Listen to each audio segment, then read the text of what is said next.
Hey, Jenna. Hey, Dom. So what's going on? Well, it looks like it's still open season on the press by the White House, so there's that. Oh, it just never ends. Yeah. Well, you know what, Jenna? We're going to continue our conversation with Rick Perlstein from Woo last week. woo. Fascinating discussion that we're going on with him. But also, we're going to talk about this big Media Matters study on how the right wing is dominating online shows. Well, that's definitely a topic of discussion, so let's not waste any time and start the show. Hi, I'm Jenna. And I'm Dom. You know what's funny? Not long ago, we were both breaking news. Now we're Breaking unemployment records. exactly just like thousands of other journalists who've been laid off from newsrooms across the country. Yeah, and after the shock wore off, we kept asking ourselves, what the hell do we do now? And over many, many cups of coffee, And maybe a few drinks. we realized we had a unique opportunity here. Why not pull back the curtain on what's really happening in American media? Right? I mean, we've spent years in this industry seeing how stories get made or don't, and now we can actually talk about it. And trust me, there's a lot to talk about. From local news disappearing to social media reshaping journalism, we'll break it all down. And look, we're not here to lecture anybody. We just want to help make sense of the information that we're getting and maybe have some much needed fun along the way. So whether you're glued to the news, just trying to figure out what's real in your feed, or curious about the future of media, come hang with us. Welcome to Laid Off and Looking, a podcast where two journalists. Are taking a critical look at American media.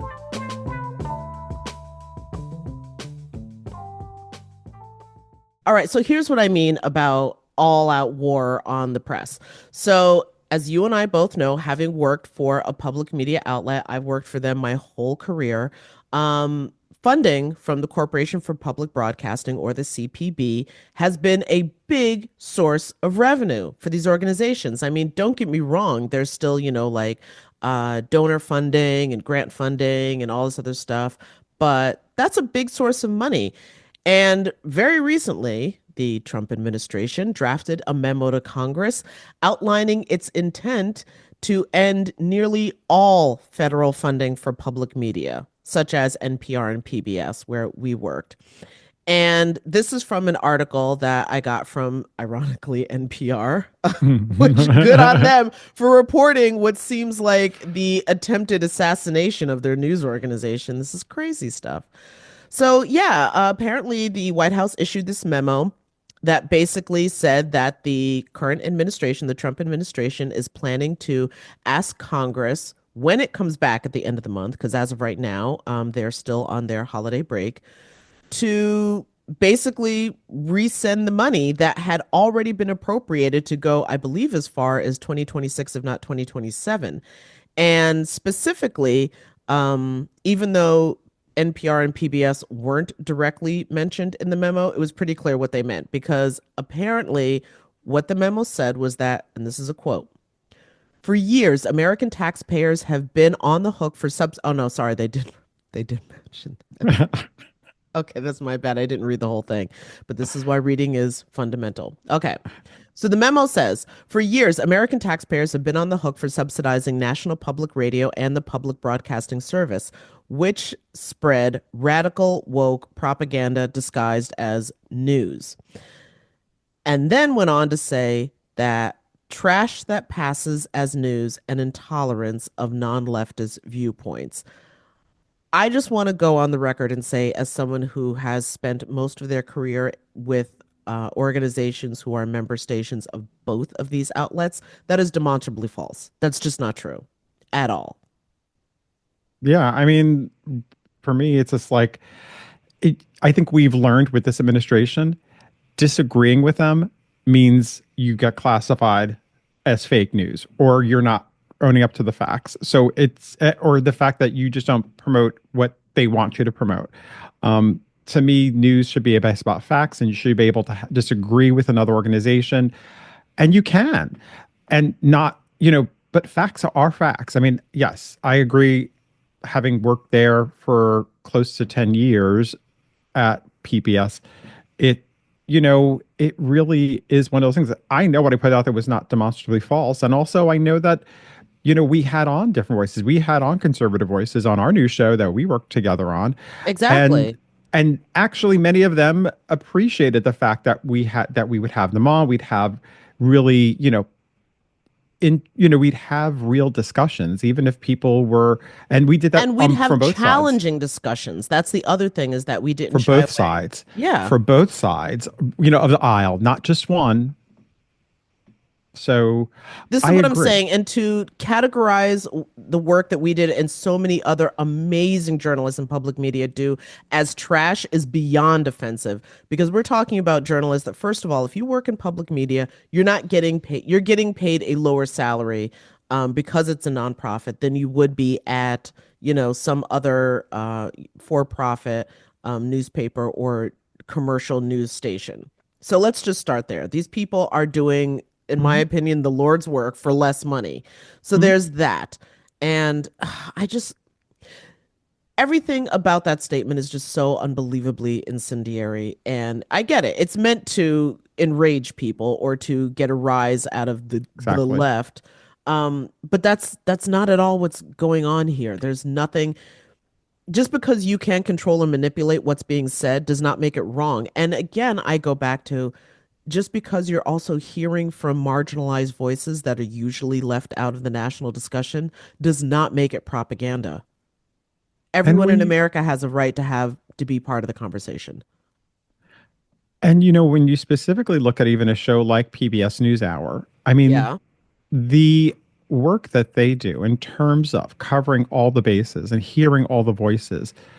I mean, so much. I've always heard people from even people who might not. I mean, I've heard from different side people who have different opinions, and they've always given credit for things like PBS NewsHour because they do feel like they are getting actual news. Um, it isn't there just to placate to one audience, and I think that's what some people in that administration or the entire administration want. They just want somebody who basically just says, yes, everything you're saying is right. Then what you And want is propaganda, not news. it's not news. So you can't go after them for that. So, yeah, it's just infuriating. But like you said before, I think that's exactly what they want. Um, Exactly. well, going on to another story again, continuing that theme of, All out war. open all out war with the media. Our next headline comes from the online magazine, The Hill. And basically, it's about how Trump's going after 60 Minutes again.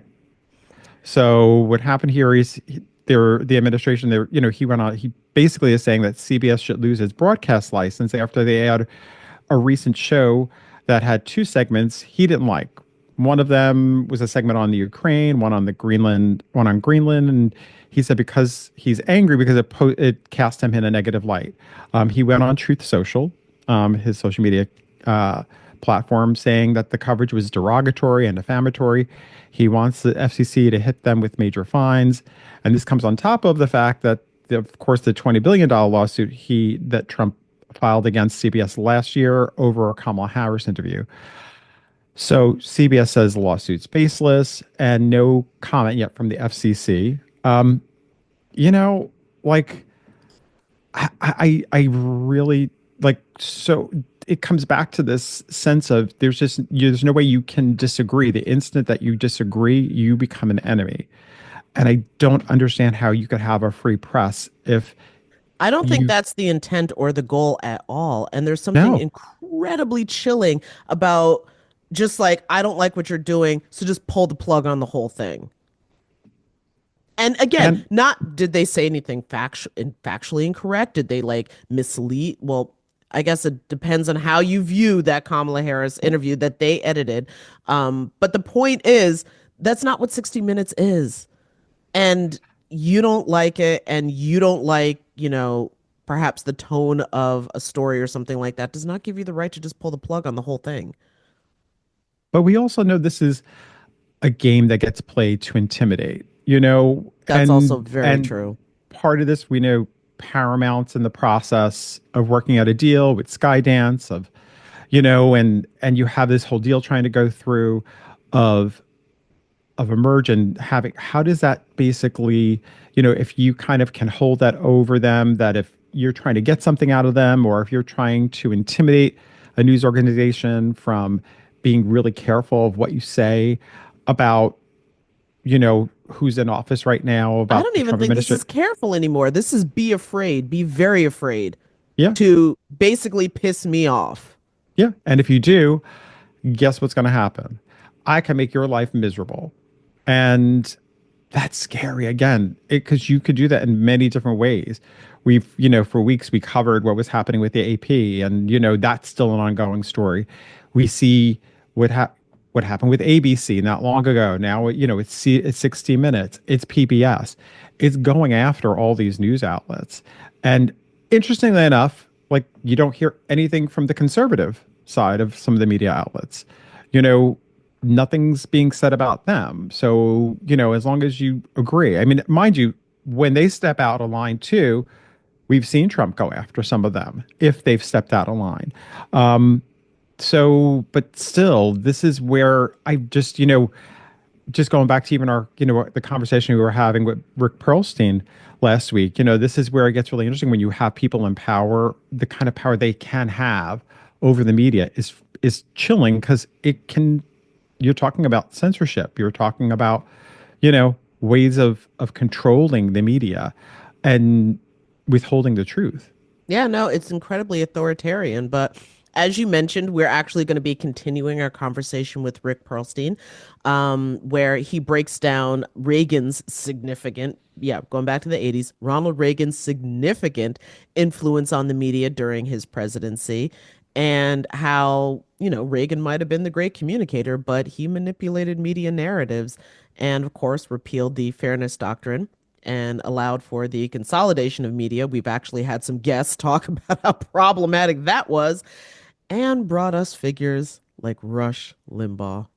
Well, Right? speaking of the 80s, because we had another president who was had a huge impact or influential on the press. I'm not sure which one is the correct language, but of course, I'm talking about Ronald Reagan. Right.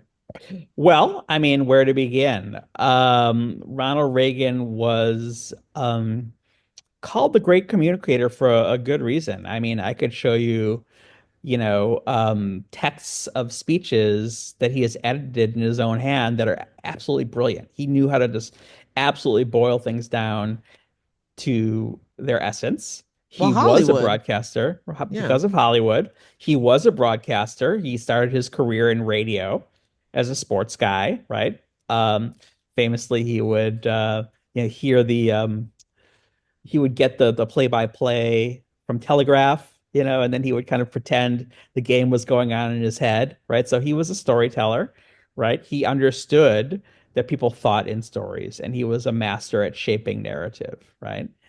And he after he was governor of California between 1967 and 1973, he had a daily 5-minute radio show in which he'd tell these little stories about how stupid the government was and how beautiful America was and yada yada yada.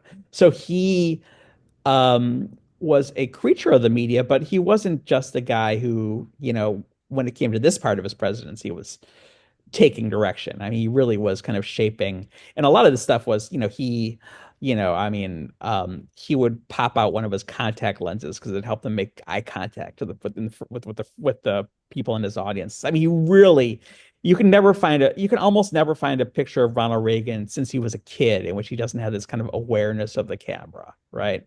So he's kind of the perfect vessel, for storytelling, right?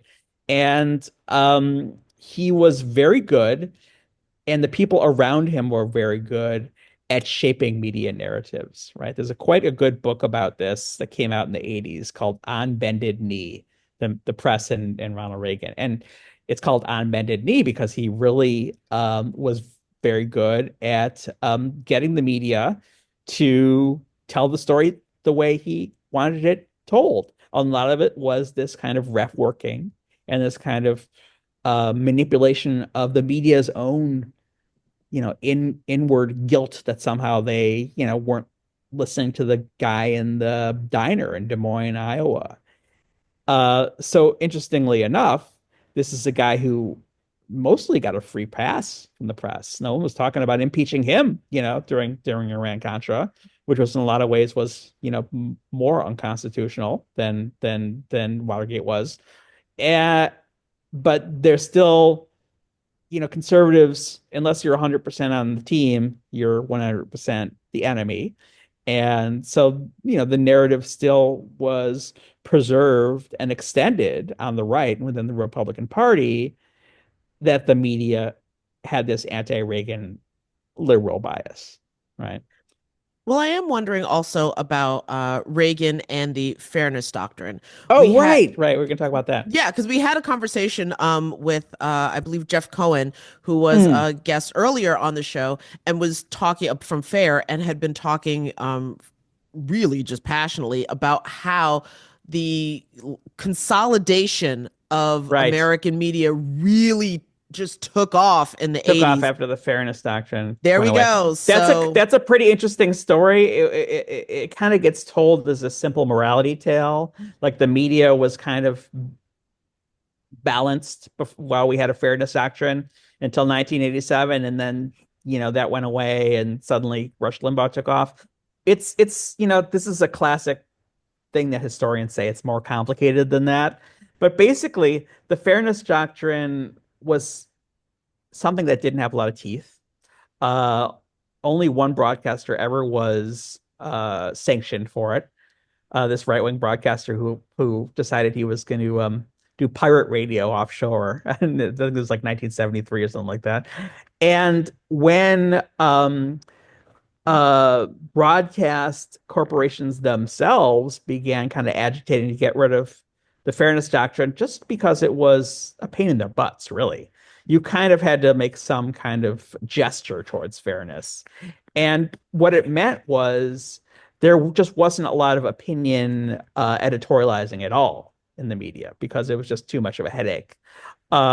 So there was a media lobbyist named Mark Fowler who got involved in the Reagan campaign. well, I know And that name. so Mark Fowler became the head of the Federal Communications Commission under Reagan. That's why. And he, started agitating to get rid of the Fairness Doctrine on behalf of his, buddies in the media industry. Interestingly enough, I don't know if Jeff talks about this, the actual right-wing activists, like the Phyllis Schlafly's of the world, they wanted to keep the Fairness Doctrine. They thought that was the only thing between them and complete liberal media domination. So it's a really ironic story, as often it happens in history. But, long story short, basically they got rid of the Fairness Doctrine because the industry wanted it. And it was right around the time when this guy who was one of many local right-wing radio talkers, Rush Limbaugh, every city had him, kind of what was the guy in New York, Grant, every city had some kind of right-wing media guy. Um, when media consolidation in radio stations was starting to happen. And also you had a new kind of satellite-based technology, which made it a lot easier to do free long-distance telephone calls, so you could have live call-ins. So it was really the only first time you could really do technology kind of coast to coast that way. So all these kind of factors joined together.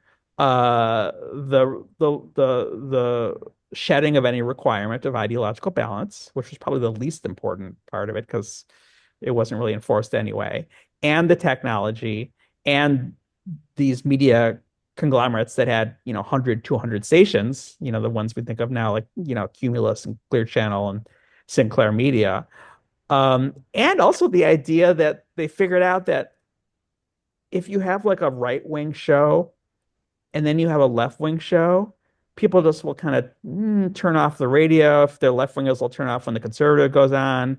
The conservatives on, they'll turn it off when the liberal goes on. So they just decided really that it just made more sense to have the same kind of consistent programming all throughout the day. So there's kind of like these Rush Limbaugh imitators spring up. You have the fact that Limbaugh was, this brilliant entertainer, this brilliant broadcaster. And lo and behold, by the time George H.W. Bush is president in 1989, Rush Limbaugh has 20 million listeners a day in, hundreds and hundreds of stations. And they're putting him on the cover of the National Review, calling him the leader of the opposition after Bill Clinton wins the presidency. And so, by you know, basically the 90s, certainly the 2000s, and even more so now, a person, thanks to also Fox News, can stew themselves in this right-wing media miasma. And it goes all the way down to the local level. An outlet like Newsmax, which, just went public on the stock market, you can go on their website, and the way they have it set up is they run um, um, syndicated feeds that are hyper local. So you can get your kind of local news about your small town and your news about, um, Donald Trump's, heroic quest to defeat the liberals. And you don't have to leave. That's your whole media diet. Whereas before, I mean, and kind of the bookend is your whole media diet, at the time of the 1968 convention was these three old white men who considered the, main story of American life, uh, us reforming ourselves out of the ordeals of, racism and Vietnam. Hmm. As you kind of go in, as you kind of mentioned Clinton there for a second, it kind of makes us think of like, okay, so we've been talking a lot about Republicans who have been Hmm. part of these like movements against the media, but there are Democratic presidential candidates who've also, I know we discussed like, Bill Clinton and the Telecommunications Act in the 90s had an Right. impact. Right. And that was just that, it's very much in the line of Mark Fowler, the idea that the market is always right, right? Which, obviously, as we've understood, in the case of the founders of the country, would have been a horrifying notion. There wasn't supposed to be a market in journalism. It was basically supposed to be independent of the marketplace. And it's just kind of this wave of deregulation.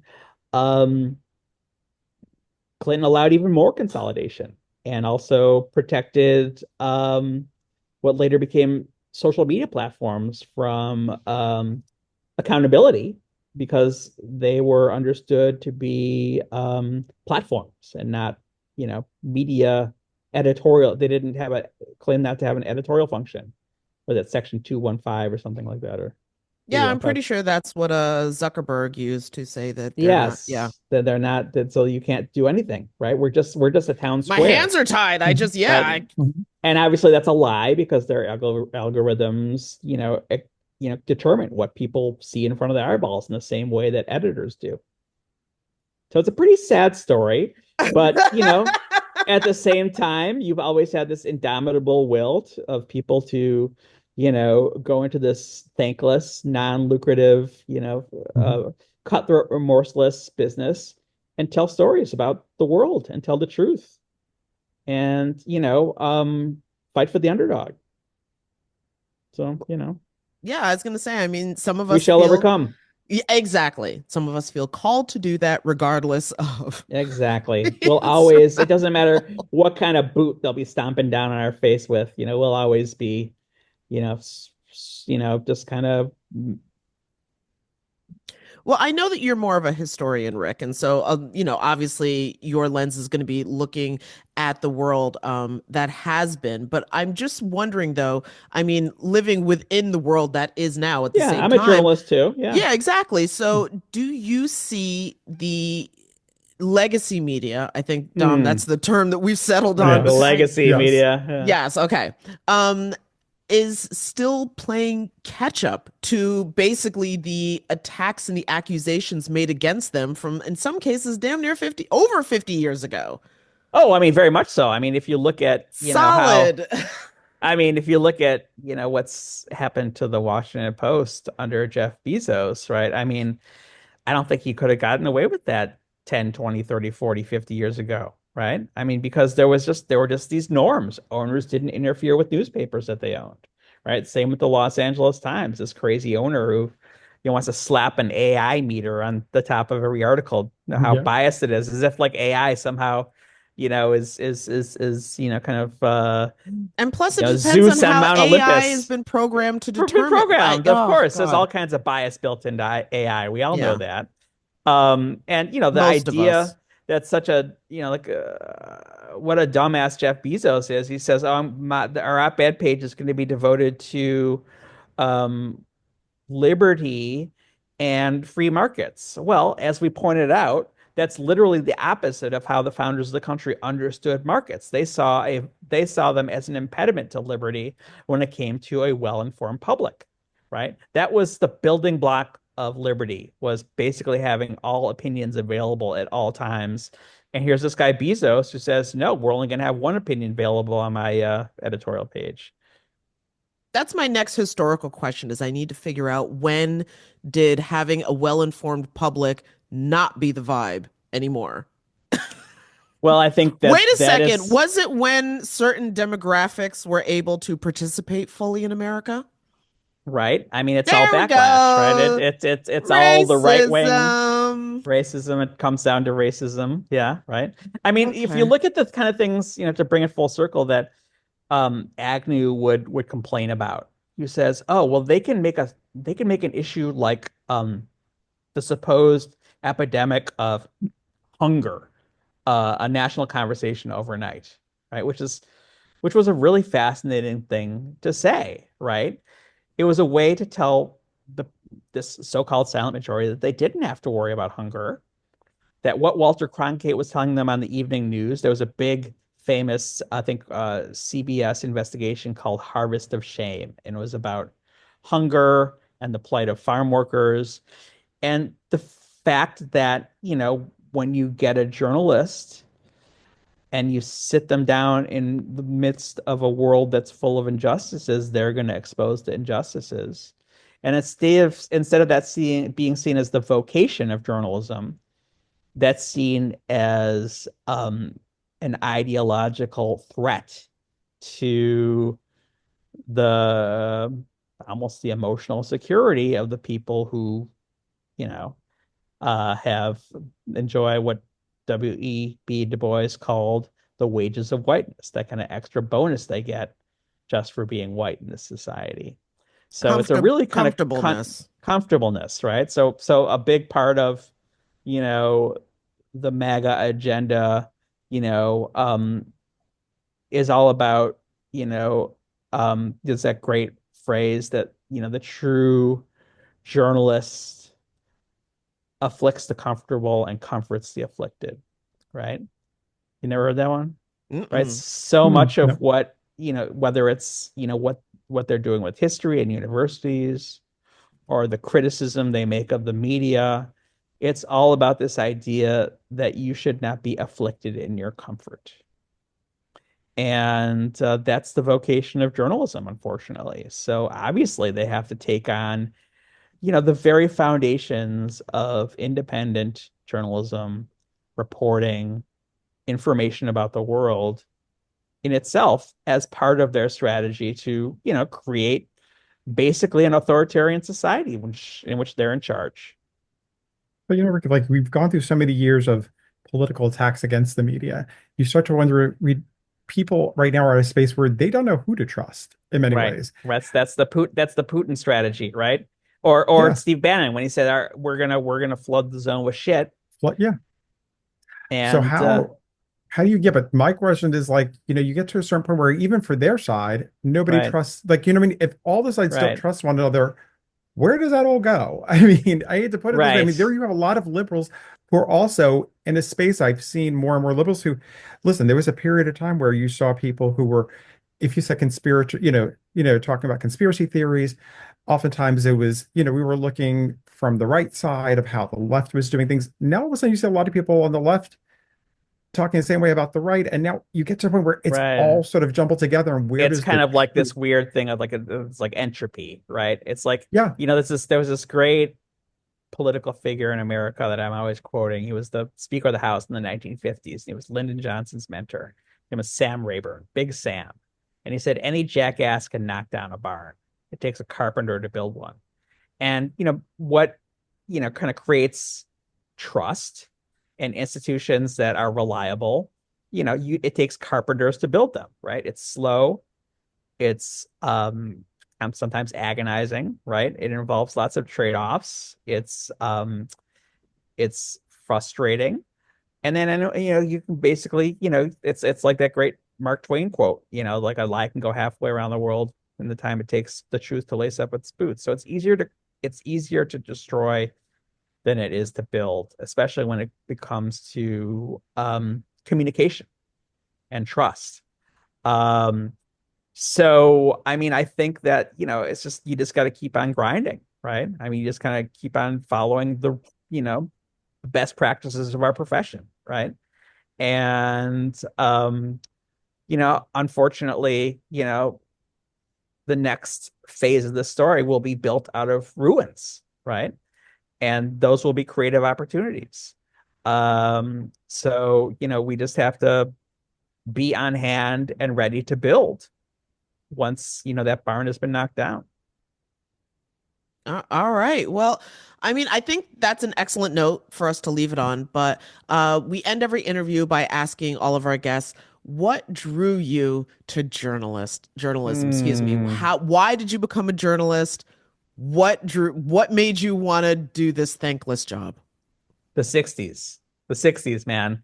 When I was a teenager and I got my driver's license, I would go to this used bookstore in Milwaukee and I would go in the basement and I'd read old issues of magazines. And I was just obsessed with like how dramatic the social movements of the 60s were and how it seemed like a new revolution would just kind of pop out every day, month, year, whether it was, music and culture or politics or just kind of ways of people living together. And it was a golden age for journalism because everyone was revisiting the old rules, right? They were starting to tell journalism, in the first person, more opinion, more kind of cultural color, and when I started, kind of really reading journalism, in a kind of deliberate way, the people I gravitated to were the new journalism heroes of the 60s, you know, Tom Wolfe, Joan Didion, James Baldwin, um, Gloria Steinem doesn't get her due. She was an amazing new journalist. And that's the spirit I've always tried to. It's ironic because I write about the 60s, but I write about the present in a very 60s way, trying to really kind of like um, get at that, basic idea of what it means to be radical, get at the root, you know, really just kind of be always kind of questioning the basic structures and forms and you know, tell stories. Well, Rick, I know we said that was our last question. I lied. But I'm a journalist. What can I say? But no, as I think about everything that you said to us, and I think about especially that last point about whatever comes next is going to be built out of the ruins. One of the themes that I hear coming up again and again, either from people who are going to journalism conferences, or more importantly, maybe not directly, but indirectly from the news consuming public, is Hmm. people want authenticity, and that this Hmm. notion of our Well, that was um very 60s too. This idea that like yeah, the this the forms of unbiased thing. journalism had become so sterile that they didn't Yes. match what they were seeing. And So that maybe a people new don't new like forms that. of journalism, will kind of come out of this movement, and that's exciting.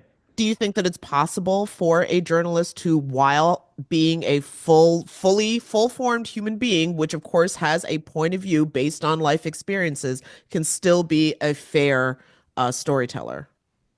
Absolutely. I mean, if that wasn't true, I wouldn't be doing what I'm doing, I have a point of view. I am, personally, all the journalism I've done has been activism journalism, activist journalism, and I'm very upfront. I've never, worked for a newspaper. I've never, been in the police shack. I've never had a pretension to objectivity. I always used to joke that, William F. Buckley was my role model, All right. But have a it's point of so, view. but we've been all taught, many of us journalists have been taught that you have to be neutral, that there's no bias in your reporting. And I kind of feel like maybe that's where we've all kind of fucked up in this whole thing, is the fact that It's we've sort of kept so ourselves interesting. out of, do you know what I mean? Like so when Yeah. you go to Well, a lot of journalism that's I school. mean, it's like the journalists who were forced to write about the 1968 convention in Chicago for their news organizations in Chicago following the old rules were so disgusted by the fact that they couldn't even get at the literal truth because they always had to tell both sides of the story as if they had equal moral worth. These guys, a bunch of my heroes here in Chicago, created a journalism review, the Chicago Journalism Review, in which they really started just kind of interrogating what these norms were. And the journalism got better. Journalism did get better in the 70s, and it retrenched during, I think, the Reagan era. And a lot of that was the hardball that was being played by the institutions of power. So, I think a better journalism is possible. Well, then that is the Okay. note that we should leave it on. Rick, I want to thank you so much for joining us. This has been a fascinating conversation. Although sobering, very, very sobering. Yeah. Sobering. I need a drink. It's the opposite of sobering. Yeah, actually, I might need a drink after all of this because Yes. wow, history repeats itself. But thank you for joining us. Thanks, Thanks, guys. Rick. Take care. Bye bye. Thanks for doing what Absolutely. you Bye. do.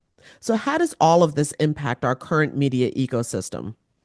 Well, since the introduction of online media, there's been an explosion of right-leaning content online. Yeah. And actually, Media Matters for America recently published an article about how right-leaning shows have a disproportionate impact in digital media. And I got a chance to talk to the author.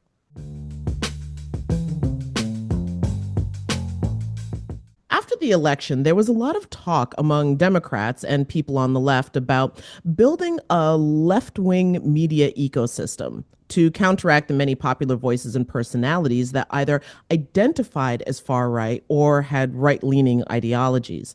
But is this even a realistic goal or something that's even attainable? I mean, research is already showing that when it comes to alternative or digital media spaces where Americans are increasingly turning to for their news and information, right-leaning content creators have the largest followings. In fact, recently, Media Matters for America, which is a nonprofit left-leaning journalism watchdog organization, released a report showing just how much right-leaning content was being consumed on the most popular streaming platforms on the internet. Kayla Gertie is author of the study titled "The Right Dominates the Online Media Ecosystem, Seeping into Sports, Comedy, and Other Supposedly Non-Political Spaces." So, welcome, Kayla, to the show. Thank you so much for having me. Absolutely. So first of all, I just want to start that saying that you're a research director at Matters, and you have a background in LGBTQ media and advocacy. So what drew you specifically to this topic?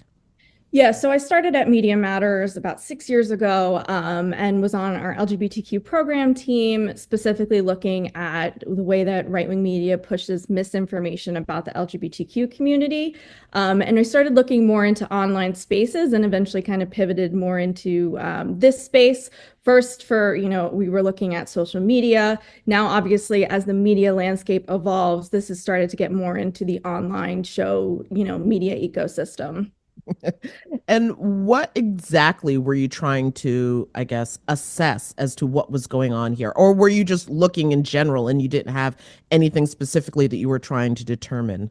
Yeah, so we've been, monitoring the right-wing media ecosystem for decades at Media Matters. And we find that they typically dominate, various spaces, whether it's cable news, whether it's, social media.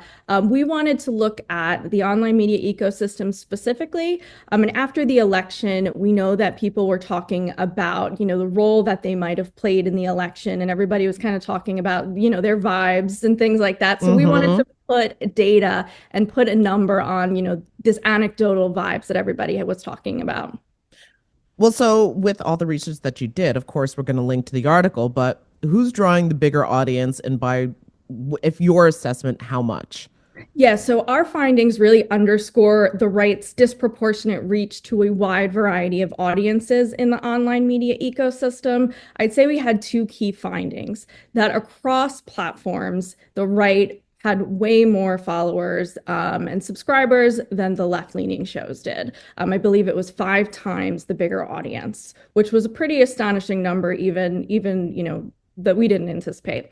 The other key finding that we had was that as we dug deeper into some of these shows, some of them were self-identifying as a comedy show or as, sports related or something like that on like the podcast charts. But when we dug in a little bit further and looked at the content, we were seeing that they were, having more ideological guests on the show or talking about news and politics. So what we found was that across that subset of shows that identified along these other non-political categories, but that we did find they did talk about news and politics, we found that 72% of them were actually right-leaning. So our other key finding there was that the right is more, prominently seeping into these supposedly non-political spaces, entertainment, sports, comedy. And among some of the largest shows that we saw, 9 of the top 10 were right-leaning, and about half of those were shows that claimed to be about comedy or education, not necessarily coming out and outright saying, we're about talking about news, we're talking about politics, or being forthcoming that they're talking about it in a right-leaning, ideological way.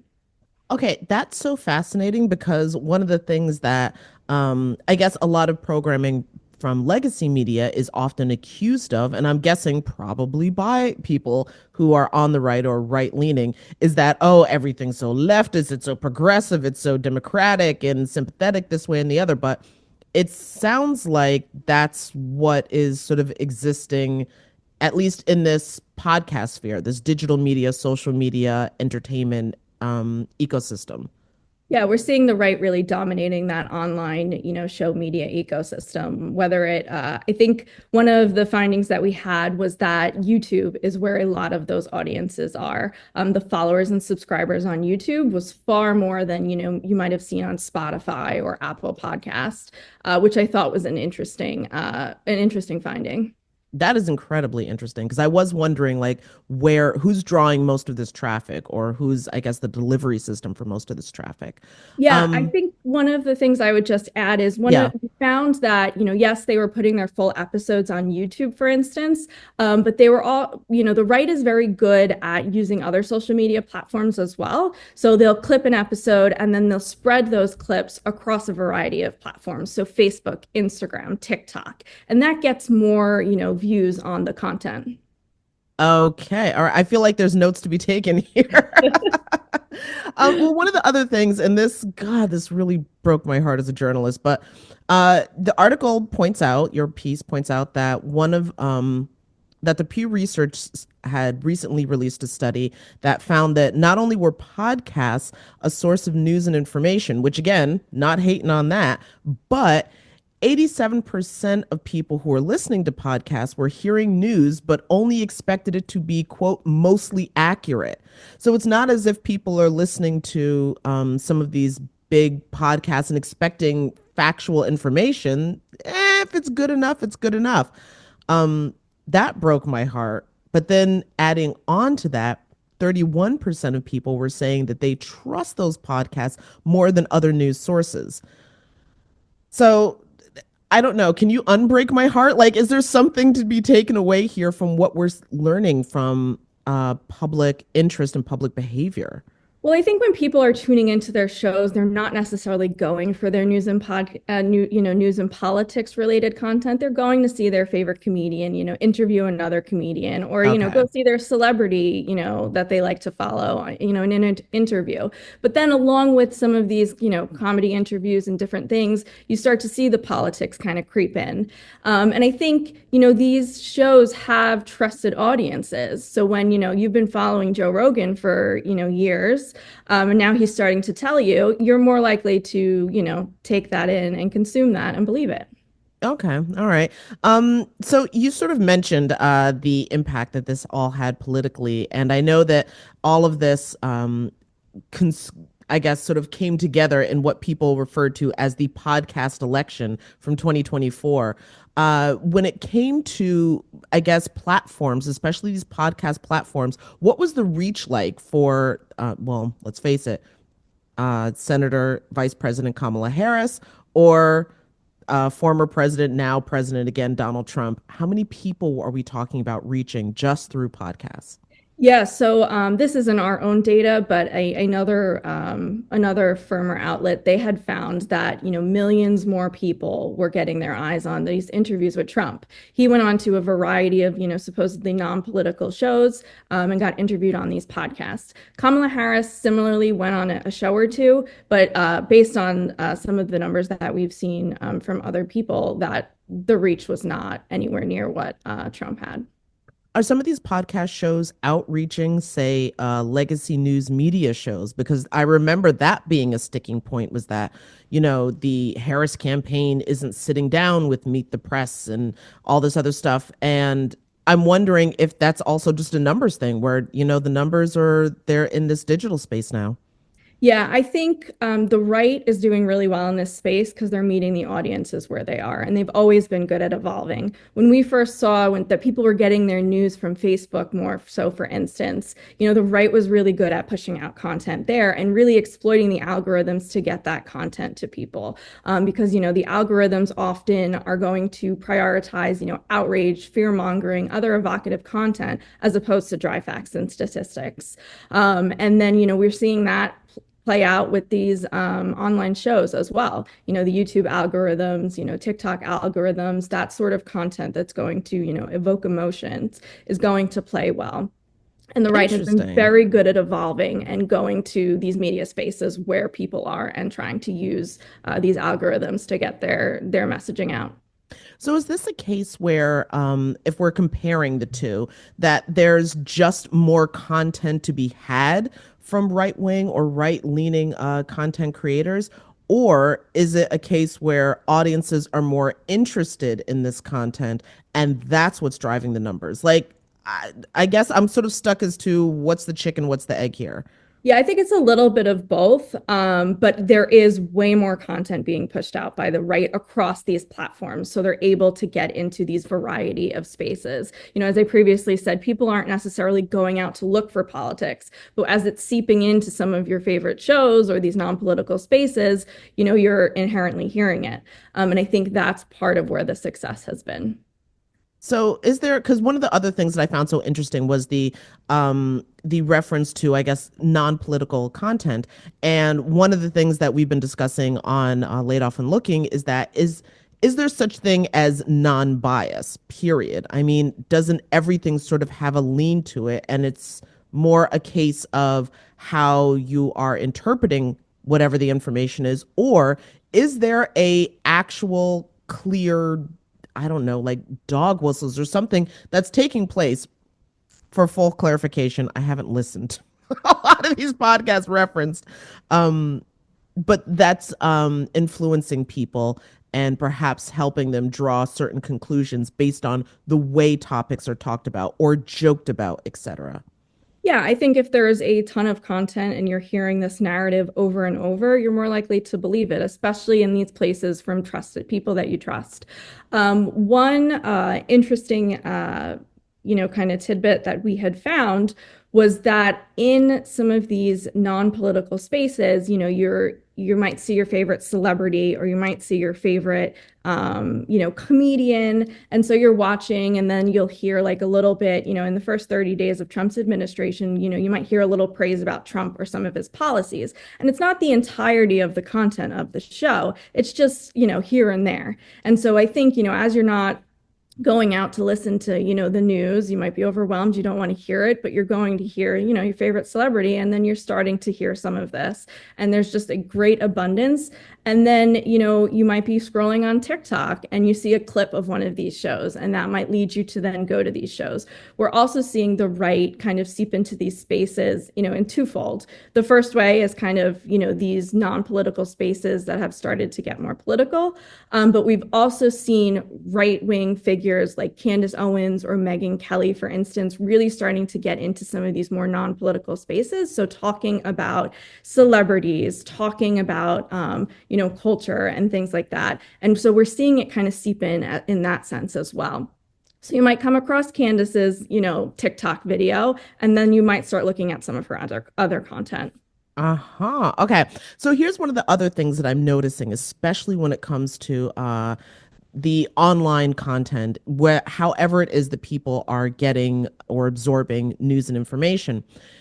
It seems to be less about the accuracy of the information and also less about the quote unquote fair and balancedness and more about hearing from someone you feel as though you know. Like it's more personality driven.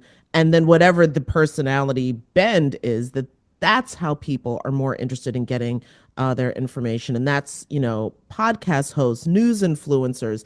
They want to feel like they know the person. And then that makes absorbing the information that whatever it is that person is selling or saying a lot easier to digest.